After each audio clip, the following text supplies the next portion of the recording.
तो जैसे कि हमने कहा था कि अम्मी का यहाँ आने के बाद तलवा बिल्कुल नहीं टिक रहा है और ना ही किसी भी तरह से वो अपने आप को रोक पा रही हैं। तो मोदाहा में तो जितनी जगह देखनी थी उतनी उन्होंने देख ली है।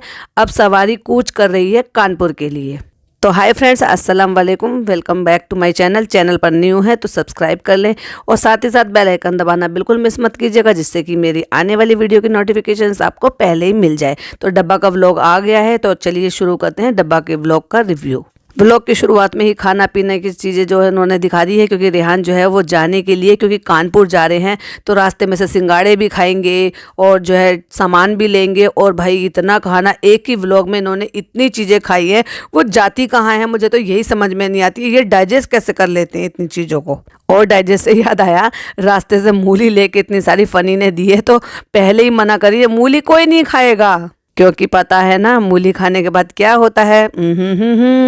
ये रेहान के बचपन की चीज़ और ये मेरे बचपन की चीज़। तुमने तो बचपन अभी तक भी नहीं छोड़ा, 32 साल की हो गई हो, लेकिन काम जो करती हो 6-7 साल की बच्ची के करती हो। और अम्मी बचपन में जब गई थी, जब अम्मी छोटी थी तो बचपन में कानपुर गई थी, मतलब अब तक अम्मी कानपुर ही नहीं गई हैं। इतनी बार वहाँ आई हैं, इतने सालों तक वहाँ रही हैं।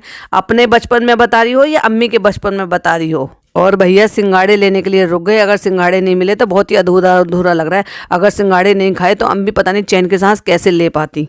पूरे कानपुर की ट्रिप में अगर आप देखेंगे ना तो अम्मी जो है सबसे अलग होकर खाने पीने की चीज़ें ढूंढ रही हैं और ख़रीद रही हैं। एक जगह तो लिटरली रेट बता रही हैं कि मैंने ये सामान इतने का लेके खाया है। मुल्ला की दौड़ मस्जिद तक और इनकी मोड़ जेड स्क्वायर मॉल तक। तो ये जब भी जाती हैं कानपुर में और इसके अलावा उनको कोई और मॉल दिखाई नहीं देता, मॉल तो और भी बहुत सारे हैं वहाँ पर, लेकिन ये जाती हैं जेड स्क्वायर मॉल, क्योंकि वहाँ पर इनको पब्लिक मिलती है और पब्लिक की अटेंशन तो इनको बहुत ज़्यादा पसंद है। तो सो वही हुआ वहाँ पर। और फनी का प्यार उमड़ाया, जो कि वो एक बलून पे नाम लिखवा कर लेकर आए और जो डब्बा मैडम है वो हमारी बहुत ज़्यादा खुश हो गई। इतना क्यूट सा सरप्राइज़ दिया मुझे फनी ने। और उसके बाद दूसरी जगह मार्केट में आ जाती हैं, तो वहाँ पे जब वीज़ा को बता रही होती हैं तो वहाँ आप देखेंगे, नोटिस करेंगे, अम्मी को फिर खाने पीने की चीज़ नज़र आती है और वो खाने पीने की चीज़ वहाँ से ले लेती हैं। चला नहीं जा रहा, लेकिन एक हाथ में जो पत्तल होता है ना उसको दबा के कैसे चल रही हैं। एक हाथ पकड़ कर जो विहान है वो चला रहा है उनको, लेकिन खाने पीने की चीज़ नहीं छोड़ रही हैं। मतलब इतना स्ट्रिक्टली डाइट प्लान जो बनवाया था इनके भाई ने, वो सारा का सारा डब्बा ने यहाँ लाकर इनको पचका कर दिया। ना तो खुद को अपनी सेहत का ख्याल है और ना ही अपनी माँ की सेहत का ख्याल है। व्लॉग में खाना पीना, अपने शॉपिंग और कपड़ों की सूट ये सब ना हो तो फिर व्लॉग ही कहाँ से कंप्लीट। जिस चीज़ की ज़रूरत नहीं है, एनिवर्सरी निकल गई, सारी शादियाँ निकल गई, लेकिन फिर भी मैडम ने शादी के ओकेशन वाली जो है जूतियाँ, क्योंकि पैसा बहुत है तो इसलिए जो है चलो भाई चलो ख़रीद लेते हैं, कोई बात नहीं, जब किसी की शादी आएगी ना तब पहन लेंगे। और उस टाइम पर जब शादियाँ आती हैं तब भी ये अर्जेंट में चीज़ें खरीदती हैं, क्योंकि इनके पास होती ही नहीं है। आपने देखा था ना जूते की कितने सारे जोड़े इनके पास रखे हुए हैं, जिनमें से कई सारे के तो जोड़े गायब थे। जूते लेते हुए कहती हैं किसकी शादी में पहनकर जाऊंगी। भाई जब तुम इतने कंफ्यूज हो, तुम्हें पता ही नहीं है कि तुम्हें क्या करना है, तो तुम ले क्यों रही हो फिजूल में लेकर डालने के लिए। फिर ऐसे होगा कि इनमें से फिर किसी का जोड़ा खो जाएगा। और अब तो नानी साथ में जा रही हैं और जो दुकान वाले भैया हैं वो भी चुटकी लेते हुए, क्योंकि उनको भी पता है कि फ़नी कोई काम करता नहीं है, तो वो कहते हैं कि ये फ़नी भाई की तरफ से बर्थडे गिफ्ट हो जाएगा, क्योंकि बर्थडे आने वाला है। चलो भाई बर्थडे गिफ्ट भी मिल गया, वो भी उनसे जिनके पास पैसे ही नहीं है, जो खुद आपके पैसों पर ही रहते हैं। और आपने देखा गाड़ी में बैठ के भी अम्मी कुछ खा रही थी और बता भी रही थी कि 30 रुपए की एक प्लेट दी है। शकरकंदी में इतनी ज़बरदस्त शुगर होती है, मना करते हैं, जो डायबिटिक लोग होते हैं उनको शकरकंदी सख्ती से मना की गई होती है। और उसके बाद फिर खाना, मतलब इतना खाना ये लोग कैसे पचा लेते हैं और इतना खा कैसे लेते हैं। मतलब सबका ही डाइजेशन सिस्टम इतना ज़्यादा स्ट्रॉन्ग है इनका कि हर चीज़ पचा लेते हैं। जब से चलिए अम्मी का तो मुंह बंद नहीं हुआ, सिंघाड़े, मूली, फिर ये फिर वो, फिर उसके बाद जो है वो अनानास लेते हुए पाई गई, उसके बाद गाड़ी में बैठ के जो है शकरकंदी खाते हुए पाई गई, और फिर वहाँ से अब जब शॉपिंग डन हो गई है तो अब बिरयानी खा रही हैं, उसके बाद फिर लस्सी पी रही हैं। बाप रे, इतना सारा पेट में जाता कैसे है इनके खाना। और आपने एक चीज़ और नोटिस की, 5 दोस्त थे, यानी कि फ़नी के साथ 4 दोस्त और थे, उनको भी वो जो है अपनी बीवी के पैसों पे ऐश कराते हुए घूम रहा है कानपुर में। चलो भाई फैमिली जा रही है कानपुर घूमने के लिए तो बात समझ में आता है, लेकिन फ़नी दो ने तो बिल्कुल हद कर दी है।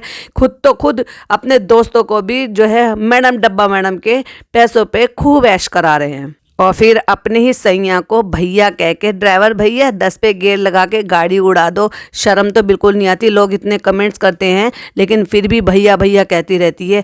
मतलब फिर भैया है या सैया है, पहले डिसाइड ही कर लो। और फिर अगर भैया नहीं है तो कम से कम एक ही जगह तो टिके रहो। उसके बाद घर पहुंचने के बाद भी फिर भूख लगाई है कि अब हम घर पहुंच गए हैं और अब हम करते हैं डिनर। मतलब अब डिनर करने की भी इनको नौबत आ गई है कि खाकर चले हैं। वहां से साफ दिखाई दे रहा है कि रात हो रही थी जब कह रहे थे कि ट्रैफिक में फंस गया, और उसके बाद भी घर आने के बाद भी भूख लगी है, तभी भी मैडम जो है डिनर की गुंजाइश है उनके पेट में। अब प्रमोशन में इनको प्रोडक्ट मिलते हैं तो किसी ने ये थोड़ी ना कहा है कि भर भर के उनको लगा लो। टिंट इतना ज़्यादा लगाती हैं ना, इतनी ट्रॉल भी होती हैं टिंट लगाने के ऊपर कि बंदा जैसे गाल लाल कर रखे, लेकिन उसके बावजूद भी उसमें कमी नहीं आई है। वो आज भी ऐसे ही लगा कर घूमती हैं। और अमरूद पर तो ऐसे तुली पड़ी है कि पता नहीं इसने 50-60 किलो अमरूद खा लिए होंगे अकेली ने ही 3-4 दिनों में। अपने घर पे तो टिकती नहीं है, मुंह उठा के बार बार जो है डॉक्टर खाला के घर चली जाती है। जबकि बार बार इसी व्लॉग में आप देखेंगे कि इनके घर पे इनके जो है इन लॉज की तरफ से रिश्तेदार बार बार आ रहे हैं। कभी उनकी खाला आ रही हैं, कभी उनकी फुप्पी आ रही हैं, कभी उनके कोई और रिश्तेदार आ रहे हैं। वो जब भी आते हैं ना, जब भी दुल्हन वहाँ से गायब होती है, यानी कि जो घर की बहू है वो गायब होती है, उसको वहाँ से लाया जाता है। जबकि फनी ने कई दफ़ा बताया है कि हमारे रिश्तेदार आ गए हैं तो मैं वहाँ से लेकर आ रहा हूँ, इसलिए वो बार बार कहता हुआ नजर आया था कि मैं रिक्शा बन गया हूँ। उनके पास तो दिन रात रहती है और अब भी जाके दिन रात उनके पास ही रहेगी। तो भाई जितने दिन तुम मुंबई में वहाँ रह रही है, मोदाहा में रह रही है, एटलीस्ट मोदाहा के कम से कम अपने उतने दिन के तो फ़र्ज अदा करके अपने सास के पास टिक कर बैठे, अपना टाइम स्पेंड जो है अपनी सास के साथ अपने घर में रुक कर नहीं, रिक्शा उठाया चल दी, गाड़ी उठाई चल दी। और तो और रात, इतनी रात गए, रात को भी बच्चियों को साथ लेके तब भी निकल गई। ये भी नहीं देखा कि माहौल ठीक है भी कि नहीं है इतनी रात को बाहर निकलने का बच्चियों के साथ। और अब क्योंकि हम बार बार कहते हैं तो फुप्पियों के घर, बेचारी फुप्पी ने दावत रखी है इनकी और उनको बुलाया है स्पेशली, तो वहाँ फुप्पी के घर गई हैं। हालांकि एक ही फुप्पी के घर जाती हुई नजर आ रही हैं, लेकिन दूसरी फुप्पियों के घर नहीं नजर आई है, जिन फुप्पियों ने इतना सारा सामान भी दिया है। कई बार भी ऐसा हुआ है कि वो फुप्पी उनको सामान देते हुए नजर आई और कई बार खाना भी लेकर वो वहाँ पर पहुँच जाती हैं। तो उन्हीं फुप्पी के घर जो है यहाँ पर दावत के लिए आ गई हैं। एक दिन पहले की बात है कि दावत पे गई थी, फिर जब टिकट कैंसिल हो गई थी तो नेक्स्ट डे वहाँ पर जो है एनिवर्सरी मनाने के लिए गई थी। वो भी हम उस टॉपिक पर बाद में बात करेंगे नेक्स्ट व्लॉग में। अब क्योंकि फनी गए नहीं थे तो फनी के लिए भी उन्होंने खाना बांध कर दे दिया। देखो ये है सिंसेरिटी और कितनी शिद्दत के साथ वो इनको मानती हैं और मान सम्मान देती हैं और कितनी केयर भी रखती हैं। और दूसरी तरफ ये माँ बेटी हैं, क्या करती हैं ये किसी से छुपा नहीं है। अब बताती हैं अपने दुखड़ा क्या है कि टिकट जो है वो कंफर्म नहीं हो पाए। मतलब टिकट के लिए कमरा बना दिया, लैपटॉप ले लिया, एक पर्टिकुलरली टेबल लगा के दे दी, लेकिन नहीं, इनको जो ना करना नहीं है। जब ये आए थे तब भी तो रिटर्न टिकट कर सकते थे ना, जो उनको कंफर्म टिकट मिल जाती, पर नहीं, क्योंकि इनको पता ही नहीं था कि कितने दिन इनको यहाँ पे मौज मस्ती करनी है। अब अर्जेंट में क्या किसी के पापा की ट्रेन थोड़ी ना चल रही है कि जो फ्री में टिकट मिल जाएंगे या अर्जेंट में जो तुम्हें कन्फर्म टिकट मिल जाएंगे। तो वो टिकट कन्फर्म नहीं हो पाए तो फिर अब आंकड़े लगाए जा रहे हैं कि झांसी से जाएंगे या भोपाल से पकड़ेंगे। तो भोपाल से पकड़ने के लिए ट्रेन के लिए तैयार हो जाते हैं। उसके बाद वो प्लान भी कैंसिल हो जाता है, फिर वापस से झांसी से जाते हैं। क्यों जाते हैं झांसी से? झांसी से इसलिए जाते हैं क्योंकि फनी ने शायद सेटिंग की हुई थी कि टीटी से सेटिंग हो गई थी कि वो कुछ ले देकर किसी भी तरह से हमें टिकट कंफर्म कर दे। लेकिन हर किसी को अपनी जॉब के साथ जो ना इस तरह से जो है बेईमानी करना का नहीं शौक है। अब ठीक है, पता नहीं उन्होंने किस किस सर्कमटेंस में हाँ बोल दिया होगा, लेकिन उसके बाद इनकी टिकट नहीं हो पाई। तो पूरी पलटन को लेकर ये पहले वहाँ पर पहुँची हैं झांसी स्टेशन पर, और उसके बाद ट्रेन गुजर जाती है और मैडम का हो जाता है पचका।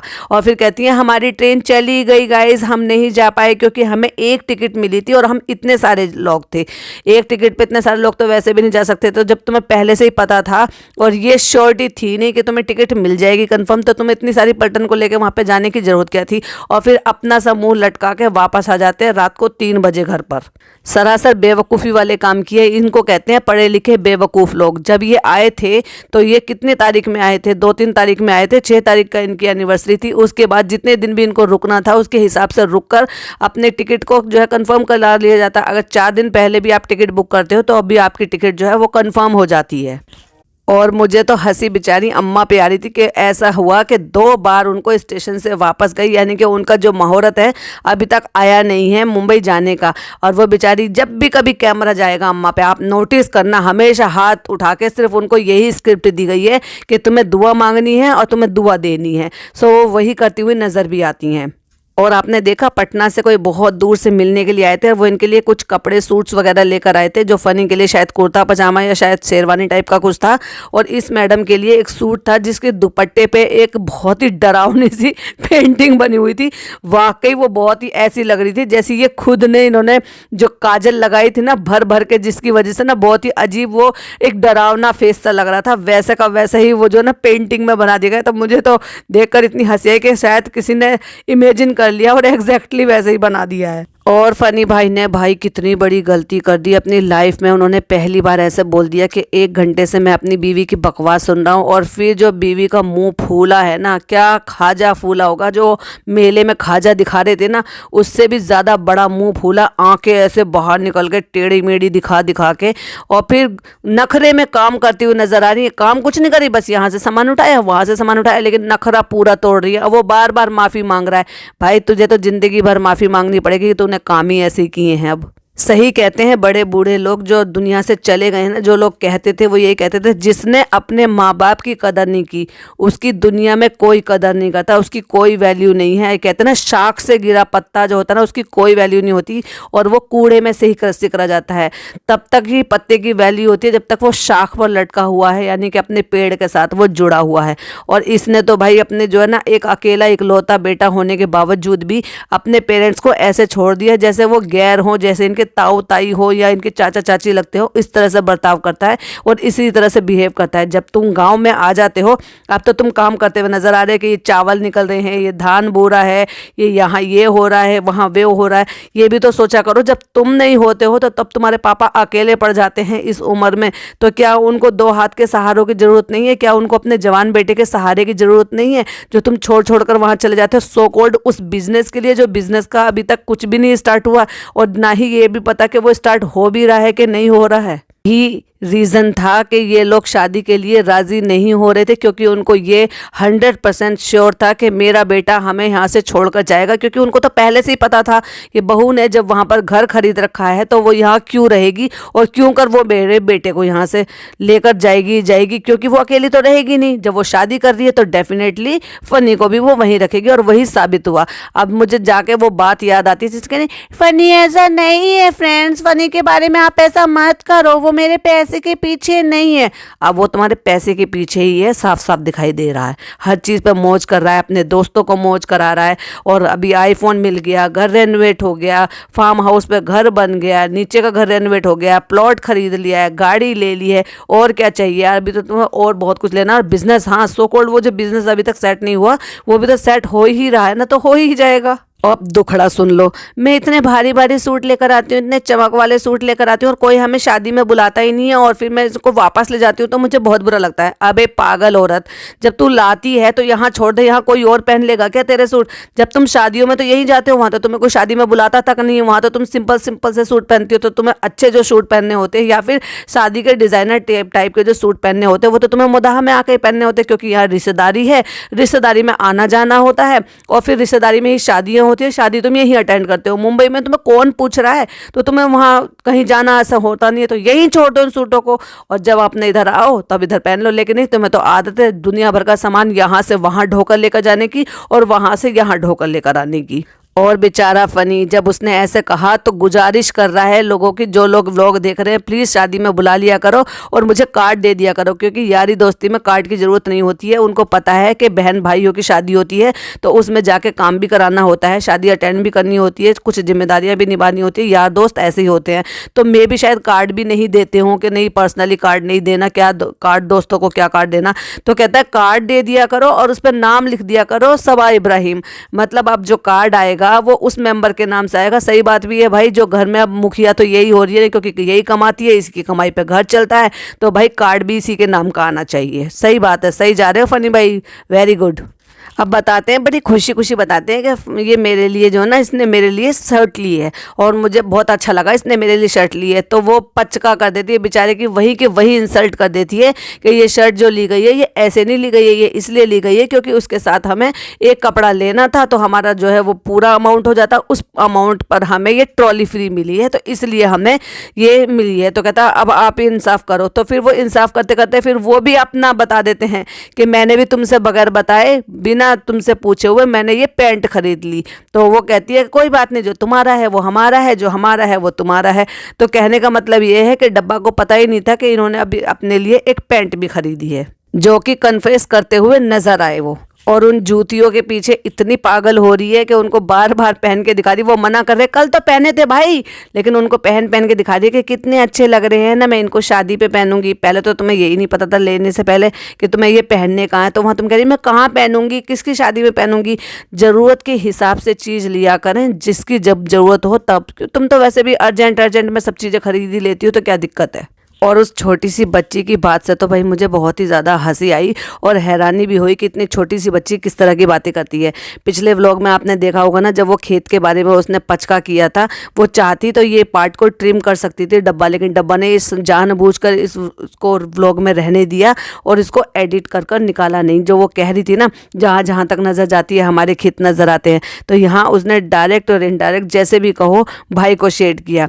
और तो और उसने तो भाई को शेड कराया, लेकिन उस लड़की ने उसी को ही उल्टा सब सुना दिया कि फ्री का कुछ मिलता है। याद है आपको, जब वो पनीर की सब्जी खा रही थी तो उसने कहा पनीर खाओ, कह रही हमारी ऐसी आदत नहीं है कि अगर फ्री में मिलता है तो ज़रूरत से ज़्यादा खा लें, तो हम ऐसे नहीं है। देखा, तो वो कहने का मतलब यही है कि डब्बा को ही सुना रही थी कि तुम ऐसी हो और हम ऐसे नहीं है, हमारी ऐसी आदत नहीं है। अब भोपाल की टिकट तो हो नहीं पाई, तो झांसी से जा रही हैं और झांसी जाकर ट्रेन चली जाती है, वापस घर आ जाती हैं। वाओ, कहीं भी जाना हो बिना चाय के तो डब्बा मैडम का सफ़र पूरा हो ही नहीं सकता और व्लॉग भी पूरा हो ही नहीं सकता। बेचारी अम्मा कितनी खुशी खुशी चली थी और कितनी खुशी खुशी दिखाई भी दे रही थी, जब वो कह रही थी ना हम आ गए हैं, अम्मा आ गए हैं। और अम्मा बेचारी खुश। अम्मा ने सोचा इस बार तो फाइनली मैं चली ही जाऊंगी, लेकिन अम्मा को क्या पता था कि इस बार टिकट होंगी ही नहीं और मुझे वापस से घर जाना पड़ेगा। और टिकट का पता नहीं है, लेकिन ट्रेन में बैठने के लिए, ठूसने के लिए, खाने के लिए ज़रूर ले लिए थे। नटखट ले लिया, कुटकुट ले लिया, बचपन आने गया है। मतलब ये आजकल की डेट में 3-4 साल के जो बच्चे होते हैं ना, वो ऐसी चीज़ें खाते हैं जिसको ये खुद इतने बड़े बड़े, ये सारे दोनों बच्चे टीनेज में हैं, बाकी सारे बड़े ही तो हैं, लेकिन फिर भी वो नटखट कुटकुट लेकर उसको ट्रेन के लिए लेकर बैठे थे, लेकिन वो ट्रेन ही चली गई है। बस आए इसलिए थे, आते हुए चाय पी लिया, खा लिया, जाते हुए खाना खा लिया, कुटकुट ले लिया, ये सब कुछ कर लिया और उसके बाद अपना सा मुँह लटका के वापस, क्योंकि अपनी बेवकूफ़ी की वजह से ही अपने मुँह की खानी पड़ी, और पहुंच गए वापस घर 3 बजे परेशान होने के लिए और दूसरों को परेशान करने के लिए। फ़नी भाई पूरी पीआर का काम कर रहे हैं बढ़िया तरीके से, मतलब इसीलिए तो फ़नी भाई को इन्होंने रखा हुआ है अपना पर्सनल असिस्टेंट, और सबसे चैनल सब्सक्राइब करवा रहे हैं। मतलब कहने का मतलब ये है कि जहाँ जिस रेस्टोरेंट में बैठ के खाना खाया था वो जानता नहीं है उनको, तो उनको बता बता के जानवा रहे थे कि ये कौन है और ये इनका चैनल है, सब्सक्राइब कर लो। और फिर बैठ के वो दुखड़ा रोते हैं और असली बात बताते हैं कि मैंने टीटी को बोलकर पटाया था कि तुम मुझे सीट दे देना, लेकिन उन्होंने अपनी बात से वो मुकर गए। भाई अपनी जॉब के साथ कोई खतरा मोल नहीं लेता है, कल को उसकी जॉब पर भी ये बात बन सकती थी, इस वजह से उसने आपको टिकट नहीं दिया। अपने जैसा लोगों को समझ रखा है। चलिए खैर छोड़िए, इनका क्या है, इनका तो यही होता रहेगा, जैसे जैसे ये करते रहेंगे उसी के अकॉर्डिंग हमारे रिएक्शन वीडियो बनते रहेंगे। तो वीडियो पसंद आए तो लाइक शेयर कीजिएगा, चैनल पर पहली बार आए तो सब्सक्राइब कीजिएगा। मिलती है एक और अच्छी सी वीडियो के साथ। टिल देन बाय बाय, अल्लाह हाफिज़, टेक केयर।